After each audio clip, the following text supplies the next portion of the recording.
The Space God Memoirs.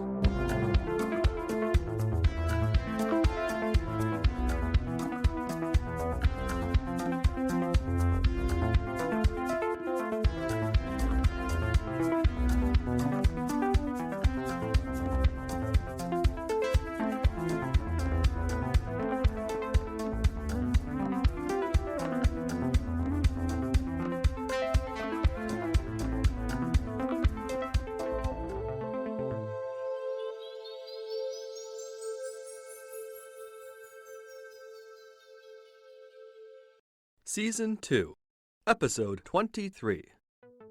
At last I was ready. Or at least I supposed I was ready. I was once more at the helm of a starship. This one was a Nyar cube, its hull a muted steel, its interior sparse. I stared out through the window, at the open docking bay of the Amatherium, the planets of the star system visible before me, like a necklace of gems upon the black. One of those worlds was Aruvis, and I was about to go back. The past week had been spent planning for the mission, to get to Muntaki's hidden lab and retrieve the shift tech before the Vaer could. That was the info dug out of my head during the recent past life foray. The very motive those biotech bastards had for being on my planet in the first place. I was still trying to fully integrate that lot of craziness. The fact that I had been all those different people, with their own relationships, skill sets, and personalities. But also the nature of Muntaki's shift tech itself. I still didn't know why the Vaer or the Nyar would give a scrag about some old tech developed on a farm world. Places like Aruvis were supposed to be primitive compared to our two galactic factions. But apparently Muntaki's discovery was different, and the shift engines could do things that not even the space gods could replicate. I figured it had something to do with that mysterious being of light who had inspired the old Doc's visions. Who had that been? More so, who was I? After seeing Janessa's life, I had gotten a distinct glimpse of something even prior to that. Some kind of existence before I'd come to Aruvis even. There lurked a truth that not even the vaunted Savaharthas had been able to see. It was hidden, but at that moment I could do all of scrag about it. It was hidden from me too. So I had spent the better part of the week in more training, meditating on the Atra, practicing with it, much like Z, Jabir, and Damanya had shown me. A touch of telekinesis, a bit of body enhancement, and a good deal of practice with stealth. After all, I'd be flying us to Aruvis for said mission. There were no other natural stealth mines in the area, so I was going to be the pilot again. Apparently my talent was a pretty rare one. Thus, I again sat in the command seat of one of those clunky cubes. Not my favorite Nyar model, I admit, but it would get us to Aruvis and back, and would hold everyone needed for the mission. Zirathra and Jabir sat in the seats behind mine, both tough to read. Jabir looked as cheery and playful as he ever did, his big tail bobbing in the seat behind him, and his reptilian face bent into something that looked like a smile. But he always looked like that. And I hadn't the least bit of knowledge on how to read someone of his species. And, well, I wasn't sure that I cared to at that moment. Z and I would occasionally meet gazes as I glanced behind me. I'd feel a tingle then, a slight rush of energy across my skin. I couldn't help but think of her, of our fiery kiss back in that old temple complex, and the significantly cooler conversation that had followed. My sight lingered a bit on her form, on her seemingly delicate frame. Her subtle curves and flexible musculature, her sky blue flesh brought out perfectly by the white one-piece she now wore. Zirathra had barely spoken to me since we'd had our little chat on the Amatherium, near 2 weeks back now. Was I being shunned? I forced myself to stop it. I may have liked the girl, for sure, even if she also scragging infuriated me at times. But now was not the time or place for romance. Not with the Vaer constantly after us, the whole star system in chaos, and the bad guys occupying Aruvis. My shitty love life was the least of my worries. Plus, at that point in my existence, I still barely knew who I was. My old life on Aruvis was gone, for sure. I'd never be that tech scrapper again. But my new life had hardly started. I wasn't even sure if I liked the Nyar, let alone if I'd have a place among them. That and the fact that I'd just gone through 3 whole other lives, other versions of myself, made me a tad confused about it all. So, yeah. I knew I had to come to terms with my own existence some more before trying to connect with other people. But it was still frustrating. A circular door melted from the back of the vessel, and the final member of our mission team stepped through. Demanya. The bald, yellow-skinned woman was clad in a red jumpsuit.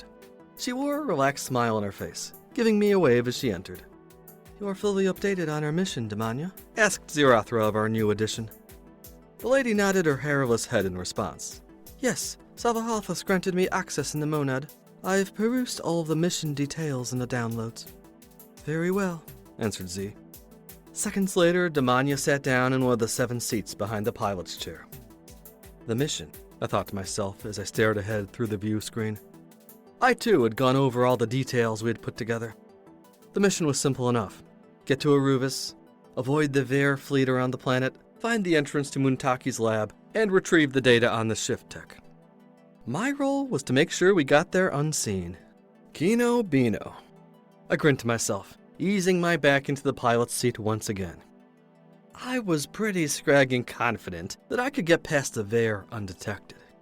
I'd done so multiple times in a ship, even more in training, had even turned myself straight up invisible. I took a deep breath and pushed out the remainder of my doubts. Departure status, ready, I sent to the ship's mind, which had been waiting in a holding pattern until everyone on board confirmed they were ready to go. Immediately, the light on the deck changed from a neutral white to an anticipatory yellow. Making sure everyone else was secured in their chairs, I performed the connection to the ship's invisible mind, which by then was becoming routine.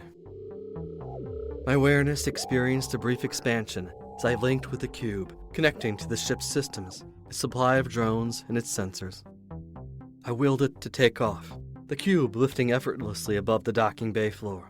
My connections told me that an unseen hole had opened up in the Amatherium's force field, directly in front of us. I was clear to leave. I did so, directing the cube forward. Soon our vessel was floating in open space. Behind us was the enormous rosy gold structure of the Amatherium, against the even larger backdrop of Gaxanol, the titanic gas giant swirling with yellow and white clouds. I barely noticed its tiny vine-choked moon, where the ancient Nair temple stood. I turned my view in the opposite direction, towards the inner reaches of our star system. From here, the sun, Mandia, seemed far smaller than back on Aruvis, an orange sphere glowing in the center of my view. Around it circled the inner planets, no more than bright stars in my naked eye. As my vision hovered over each one, I saw its name appear in my mind. One of the benefits of being connected to the monadic network. Finding Aruvis, I focused on it and willed the cube forward. We coasted along, past the borders of Gaxanol's mighty gravity field, through several small patches of rocky debris. Sensing that the route ahead was clear, I flipped the cube into interplanetary flight mode, feeling the engines kicking in and the shields contracting.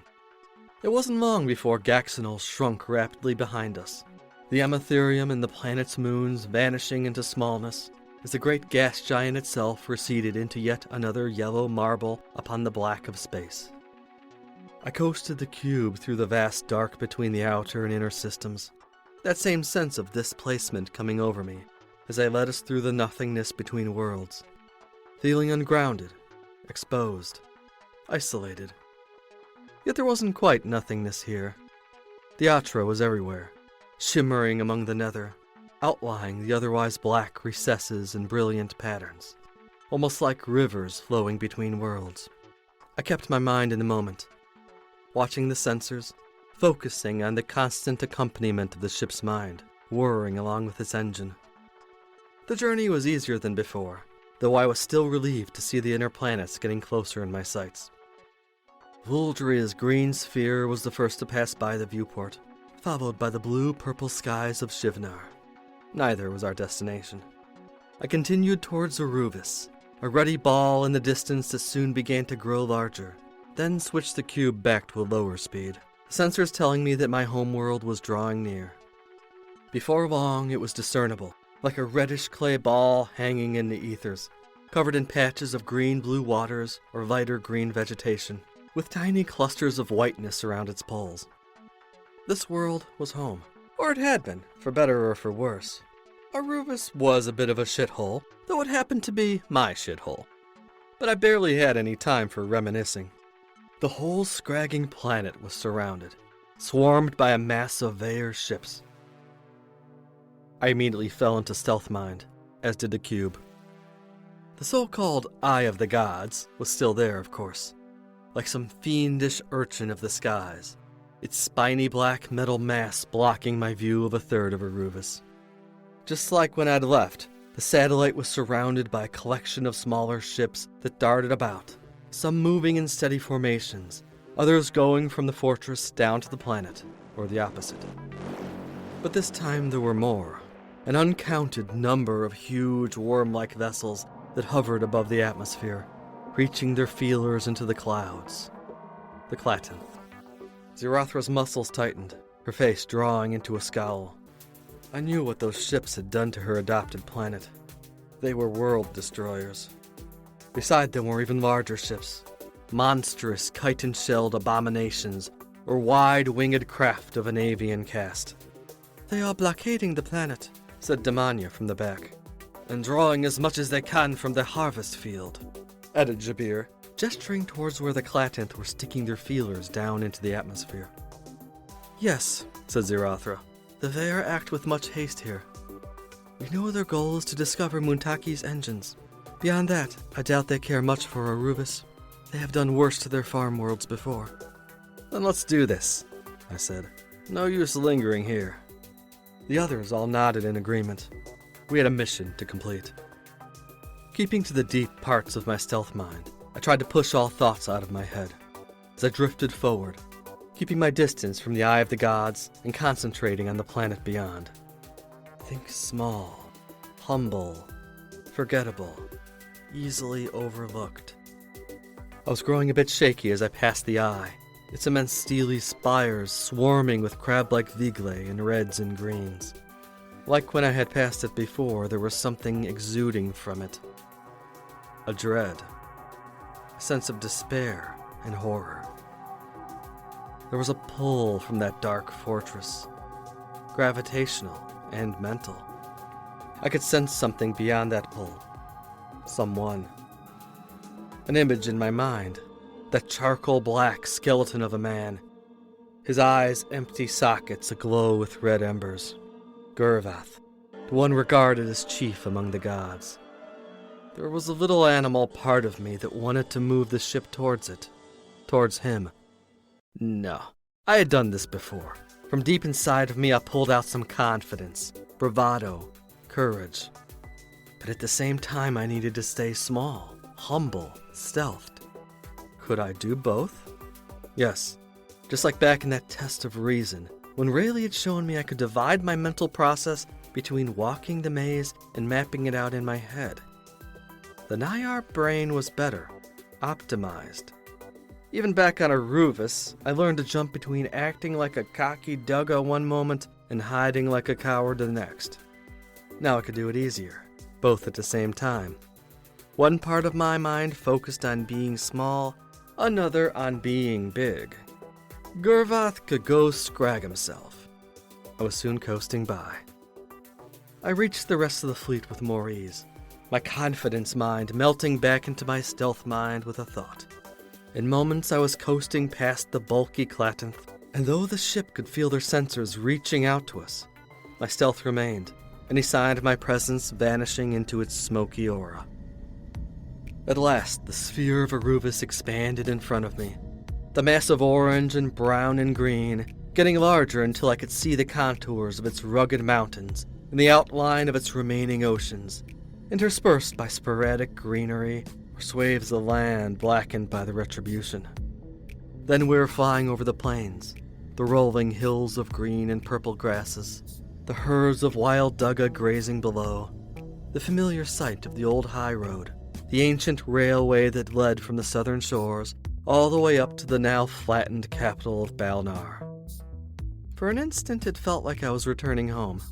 I could see familiar villages pass rapidly away, catching sight of the roads I'd traveled for days on foot, or on my old cart with Gildar pulling me along. I got a pang of familiarity.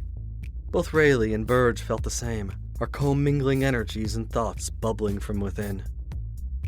Ganadria approached. The familiar flat plains spread out below the ship, dusty and swept with winds. The grasses dry and brittle, highlighted yellow in the sunlight. Things were noticeably different. The land broken by the sight of towery, fleshy things, pillars of disturbing meat that were lodged into the ground, their tops throbbing with tentacled growths like some abominable land anemones. The closer we drew to the city itself, the more frequent they became. At times I would catch glimpses of troopers emerging from said flesh pillars, those red-clad Physar, made of programmed slime molds. Then the city appeared. Ganadria had once been a fine sight to behold. A ramshackle town built around the ruins of a titanic robot, the great palace made from its hollowed-out skull. But now I could hardly tell it had ever been there. The entire length of the city, covered in a gelatinous membrane that resembled the carcass of some slimy, spineless sea creature, flopped like a tent across the entirety of Ganadria, and supported by fleshy pillars like the ones upon the plains. Just seeing the thing, I wanted to vomit. The Vaer could be disgusting bastards for sure. What were they doing here? Were the people even alive? That question was answered quickly. As we flew closer, I could see lines down below, which the enhanced ship's vision told me were lines of people, clad in rags, and being led into and out of town by hundreds of those damn slime troopers. In the lower reaches of the skies, the Vigle patrolled, their crab-like forms darting on wings between the tented city and those pillars. "They are being harvested, yes," said Jabir, shaking his head. "What do you mean, harvested?" I asked. "The Vaer are using the people of the city for stock, taking samples to enhance their living technology." "They're killing them?" "Mostly no, but it is a painful process for certain. As a side effect, they can extract a more refined atra from the worst of the people's agonies. The Vaer are truly savages." I felt a tug from inside, a sudden urge to turn the ship sideways and land, to fight them. I had the resources. So did my companions. We could do it. I knew where that was coming from. Bakibra. An urge to take back her homeland, to liberate her king, her people. It was a noble urge from a noble woman. I shared her sentiments. I agreed with her. I wanted to dive down there, free Ganadria, kick the Vaer's asses. A big part of me wanted to see Ven, Demer, even old Gildar the Rusha if they all yet lived. My heart ached at knowing that our lab was under all that ickiness, that Vaer filth, that the people were suffering. But scrag this wasn't the time for that. We couldn't liberate the damn city without the Vaer knowing. And if they knew, there's no way we'd be getting this mission done. Nonetheless, I felt a strong pull towards Ganadria. For a moment I wavered, as we floated towards the city, and I made a gradual right turn to the east. I could feel my stealth getting shaky. The ship began drifting towards Ganadria, pushed by an inner urging from me, or rather my unseen companion. "Sorry, Bakibra," I sent to the voice within me. "Not this time. Not now." I could sense her rebelling from within, a surge of frustration and injustice. But I pushed it back inside, continued on, steeling my will and focusing only on the piloting ahead of me. But at that moment I realized that my stealth was gone. In my moment of distraction, it had fallen away. I scrambled to get it back, though a panic was erupting from my gut. Zirathra shot me a concerned glance. "Keph, what is happening?" I could see her arm reaching out to touch my shoulder. Then the entire ship shook with a flash of light. A beam of red energy shot through the cube's roof and burst through the floor below. A rushing pain erupted across my body as I was hurled backward and onto the deck. I grabbed onto the nearby pilot's chair and pulled myself to my feet. The cube transport was totally scragged, a huge hole through its floor and ceiling. The shields were at less than 10%. The systems were barely functioning. No way I could get this thing back into stealth mode now. But that was the least of my worries. Just looking out the window, I could see several Vigley approaching, the faces of their inset pilots visible on the undersides of their ships. Worst of all, we were falling, the ground rapidly getting closer. I rushed for the controls, hoping there was some way I could salvage this.